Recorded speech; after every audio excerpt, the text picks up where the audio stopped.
What's up, YouTube? This is Broken Solar Panel here, and I finally got the rotator box, or rotator mechanism gearbox working decently, but it's going to get better eventually. I'm eventually going to replace the top part of that rotator box with something that will actually be able to put screws through, because it looks like it broke there. Right in that little leg that has a screw hole under it, it broke there, and I can't hold it in place. Oops, went yellow again. In place if that's broken. So I'm going to get that replaced. And but with no load it rotates pretty decently, but when this is on it, it skips sometimes. It skips teeth sometimes because they're loosely attached. I mean, look at this. You hear that?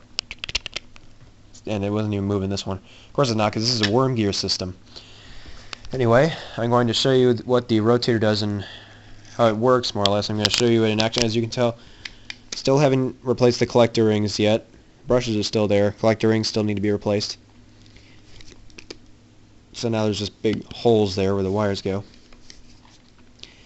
I'm going to go ahead and give a quick demo of this rotator and show you what it looks like rotating with no load on top of it. So let me get the wire going here.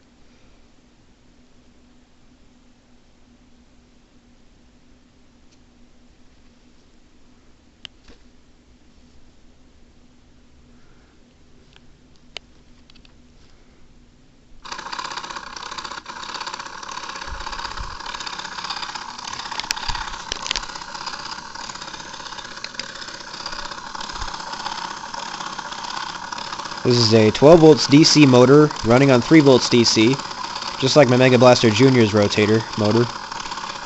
There's the pulley that runs the worm gearbox.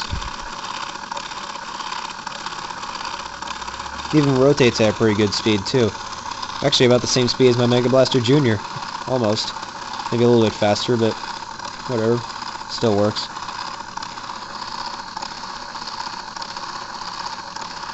It's actually about the speed of a thunderbolt. It's perfect. And it's designed almost exactly like a Thunderbolt 1000T.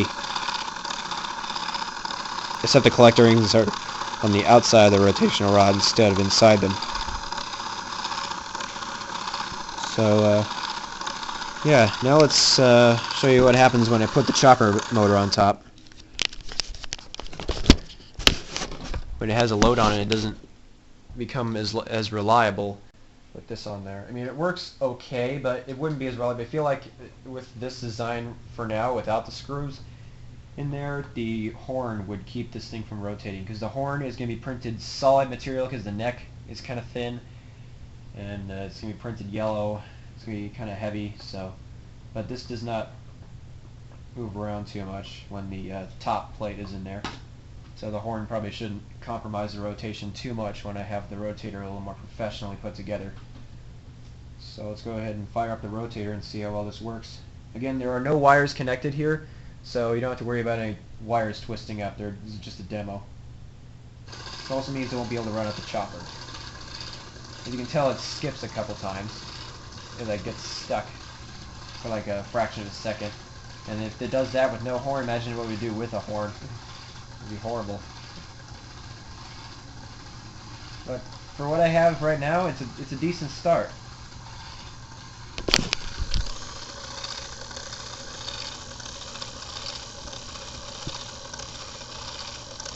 Yes, and all these parts are 3D printed.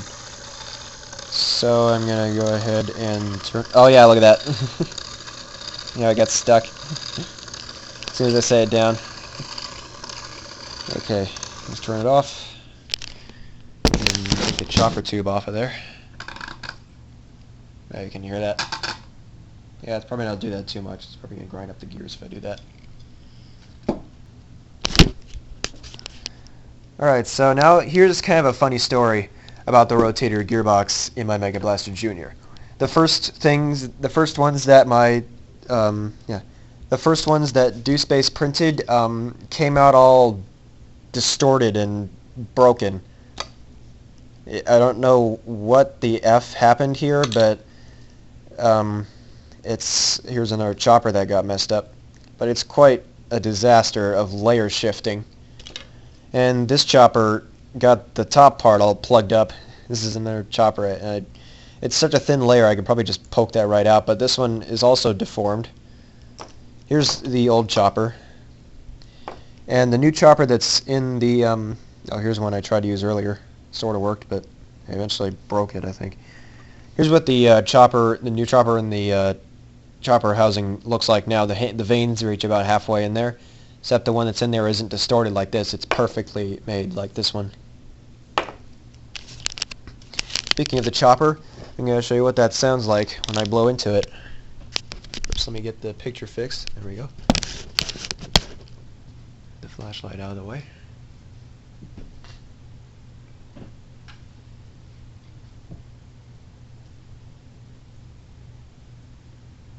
The O one goes in the negative. I'm running this on a used 9 volts DC battery, and it's a little low on power, so it might sound like a chopper level 4 or whatever.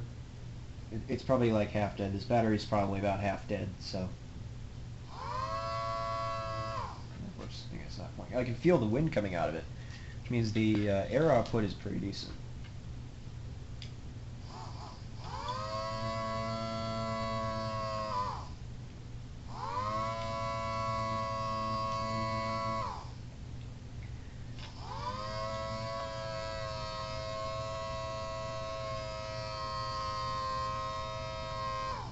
Now I'm going to blow into it.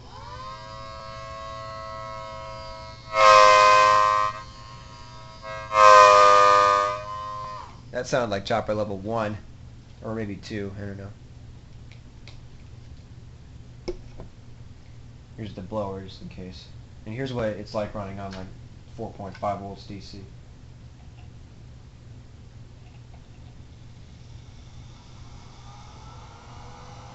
It's a nice breeze, but it needs 18 volts DC to get up to full blast.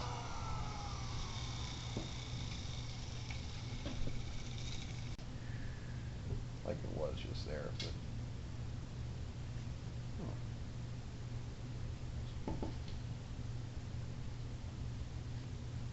Anyway, this is Broken Solar Panel signing off.